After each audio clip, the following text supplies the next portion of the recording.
বন্ধু দর্শক কেমন আছে? শাকিব খানের নিঃস্ব সিনেমার নায়িকা কে হবে?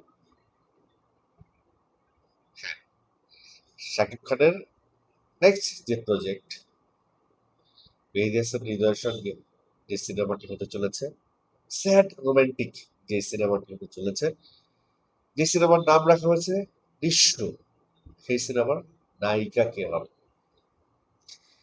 এর আগে আমরা শাকিব খানের সিনেমায় শাকিব খানের সঙ্গে মেহেদী হাসান হৃদয়ের সিনেমায় সবচাইতে ভালো পারফর্ম করা নায়িকার যদি নাম জিজ্ঞেস করি, শাকিব খানের সঙ্গে মেহেদী হাসান হৃদয় একটাই সিনেমা করেছে, কিন্তু শাকিব খানের যে প্রিভিয়াস ৫-৬টা সিনেমা আছে, এই ৫-৬টা সিনেমার মধ্যে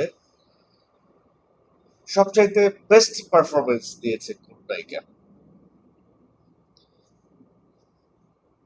অথবা শাকিব খানের সঙ্গে নতুন যে নায়িকাগুলো জয়েন করেছে, সেই নায়িকাদের মধ্যে সবচাইতে সম্ভাবনাময় কোন নায়িকা?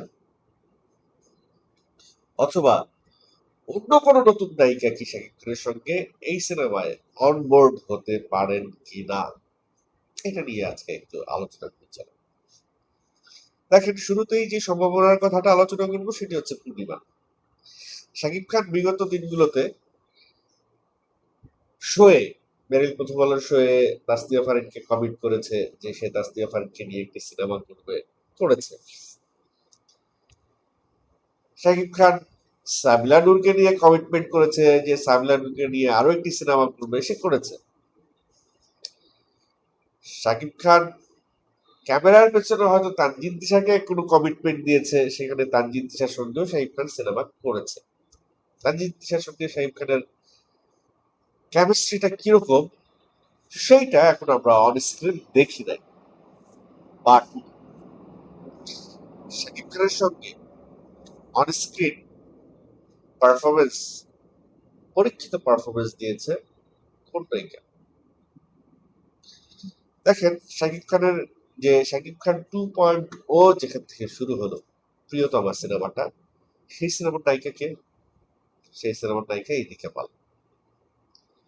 শাকিব খানের সঙ্গে বরবাদ সিনেমাটা সুপার ডুপার হিট দিল কোন নায়িকা? ইদিকা পাল। ইদিকা পাল শাকিব খান এই দুইটা জুটি পরে, এই দুইটা জুটি ছাড়া সুপার ডুপার হিট সিনেমা দিল কোনটা? তুফান। সেই সিনেমায় শাকিব খানের নায়িকা কে? সেটাও কলকাতার একজন, বিবি চক্রবর্তী, আর বাংলাদেশের একজন। এখন কথা হচ্ছে গিয়ে যে নিঃস্ব সিনেমায় শাকিব খানের সঙ্গে কি বিবি চক্রবর্তী আসবে, ইদিকা পাল আসবে, পূর্ণিমা আসবে, নাকি কোয়েল মল্লিক আসবে? কোনটা? দেখেন, আমরা রিসেন্ট একটা সংবাদে শুনেছি যে কোয়েল মল্লিক তার সংসদ সদস্য পদ থেকে ইস্তফা দিছে। ইস্তফা দিছে, সে তৃণমূল কংগ্রেস করত। সেই তৃণমূল কংগ্রেস মানে মমতা বঙ্গ বঙ্গ- বঙ্গ- বঙ্গ- কি গঙ্গোপাধ্যায় না বঙ্গোপাধ্যায়, বন্দ্যোপাধ্যায়, মমতা বন্দ্যোপাধ্যায়ের দল করত। সেই দল থেকে সে ইস্তফা দিছে, কারণ সে বিজেপিতে জয়েন করবে, এটা কি এরকম একটা গুঞ্জন আছে। আমার মনে হয় না কোয়েল মল্লিক যে ধরনের আদর্শ নিয়ে চলে সে এইভাবে পোল্টি খাবে, পোল্টি মাছ টাইপের নায়িকা সে নয়। মানে পোল্টি মাছ, পোল্টি দেওয়ার চরিত্র তার ক্যারেক্টারের নাই। সো তৃণমূল থেকে সে যদি ইস্তফা দিয়ে থাকে, তার মানে সে রাজনীতি থেকে দূরে সরে যেতে চাইছে, বিজেপিতে জয়েন করবার জন্য না। এটা আমার ব্যক্তিগত ধারণা। হইতে পারে সে পলিটিক্স, আসলে পলিটিক্সে শেষ কথা বলে কিছু নাই। হইতে পারে সে পরে বিজেপিতে জয়েন করেছে, সেটা পরে দেখা যাবে বা পরে ভাবা যাবে বা পরের বিষয়। যেহেতু সে রাজনীতি থেকে ইস্তফা দিছে, তো একটা কিছু নিয়ে তো সে ইন ফিউচার ব্যস্ত থাকবে, হয়তো অভিনয়ে ফেরত আসবে। কলকাতার কয়েকটা সংবাদ মাধ্যমে বা কয়েকটা কন্টেন্টে এটাও দেখেছি যে কোয়েল মল্লিকের প্রথম সিনেমাটা কি দেবের সঙ্গে হবে না শাকিব খানের সঙ্গে হবে, এই ধরনের হেডলাইন দিয়েও তারা কন্টেন্ট বানিয়েছে। তার মানে কোয়েল মল্লিকের সিনেমায় ফেরার একটা সম্ভাবনা আছে। এখন কোয়েল মল্লিক যদি সিনেমায় ফেরে, আর গল্প যদি কোয়েল মল্লিকের এজের কাউকে ডিমান্ড করে, তাইলে আমার মনে হয় না মেহেদী হাসান হৃদয় বা তার টিম বসে থাকবে কোয়েল মল্লিকের সঙ্গে যোগাযোগ করা থেকে বিরত থাকবে? অবশ্যই তারা কোয়েল মল্লিকের সঙ্গে যোগাযোগ করবে। যদি কোয়েল মল্লিক সিনেমায় না ফেরে, যদি কোয়েল মল্লিক এই সিনেমাটা না করে, তাহলে কোয়েল মল্লিককে বাদ দিলাম, তাহলে নায়িকাটা কে হতে পারে? আরো যে তিনটা সম্ভাবনার কথা বলছিলাম, যে পূর্ণিমা, ইদিকা পল, মিমি চক্রবর্তী। এছাড়াও আরো একটি সম্ভাবনা, সেটা হলো নতুন কোন নায়িকা। ওই তিনটা নায়িকা নিয়ে একটু পরে কথা বলছি, তার আগে কথা বলি নতুন কোন সম্ভাবনা। শাকিব খান বরাবরই নতুনদেরকে সুযোগ দিয়ে আসছেন। নতুনদেরকে সুযোগ দেওয়ার মাধ্যমে শাকিব খান বরাবরই নতুন নতুন নায়িকা সিনেমাতে দাঁড় করিয়ে দিয়ে যাচ্ছেন। যাচ্ছেন বলতে এই কারণে বলছি যে শাকিব খানের ক্যারিয়ার হয়তো আরো কত বছর আছে কে জানে, কিন্তু তার তো একটা বয়স হয়েছে। একটা পর্যায়ে গিয়ে সে তো রিটায়ার করবে, সেটা 5 বছর হোক, 10 বছর হোক, 15 বছর হোক, একটা পর্যায়ে গিয়ে তো সে রিটায়ার করবে, এটা চিরন্তন সত্য। তো সেই জায়গায় দাঁড়িয়ে শাকিব খান কিছু নায়িকা দাঁড় করিয়ে দিয়ে যাচ্ছেন, যাদের ইন ফিউচার একটা সুপারস্টার তকমা লাগবে তাদের গায়ে। তারা আবার হয়তো নতুন নায়ক নিয়ে কাজ করবে। তো সেই জায়গা থেকে শাকিব খান নতুন কোনো নায়িকাকে আর সুযোগ দিবেন কিনা বাংলাদেশের, সেই প্রশ্ন যদি আসে, তাহলে কেয়া পায়েল মেয়েটির নামটি সামনে আসতে পারে। কেয়া পায়েল ছোট পর্দায় খুব ভালো অভিনয় করছে। যদি বাংলাদেশ না হয়ে থাকে, যদি বাংলাদেশ না হয়ে থাকে, যদি পাকিস্তান হয়, কারণ শাকিব খান তার এক ইন্টারভিউতে সে বলেছে যে পাকিস্তানের সঙ্গে তার কাজ করার ইচ্ছে আছে, পাকিস্তানি শিল্পীদের সঙ্গে তার কাজ করার ইচ্ছে আছে, পাকিস্তানি কলা কৌশলীদের সঙ্গে তার কাজ করার ইচ্ছে আছে।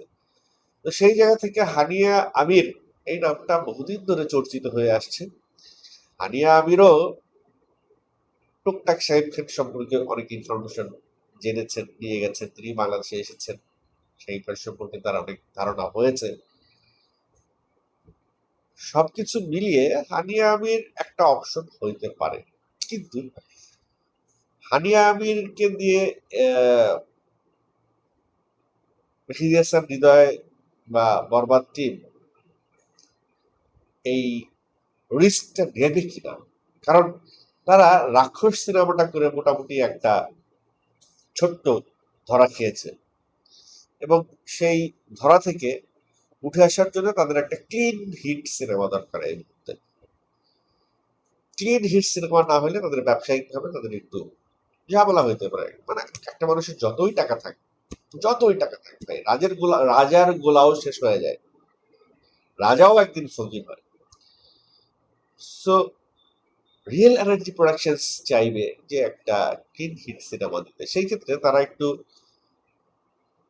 একটা এমন কোন নায়িকাকে নেওয়ার চেষ্টা করবে যে নায়িকার উপরে কোনো রিস্ক নেই। এখন আসি, সেই নায়িকা যদি হয়, তাহলে সেই নায়িকাদের মধ্যে তিনটা নাম এর আগে এসছে: ইদিকা পাল, মিমি চক্রবর্তী আর পূর্ণিমা। ইদিকা পালের সঙ্গে তো পরপর দুইটা superhit cinema দিছেই Shakib Khan. পূর্ণিমাকে Shakib Khan commit করে আসছে পূর্ণিমার শোতে যে হবে, পূর্ণিমা শাকিব খান নিয়ে কাজ হবে।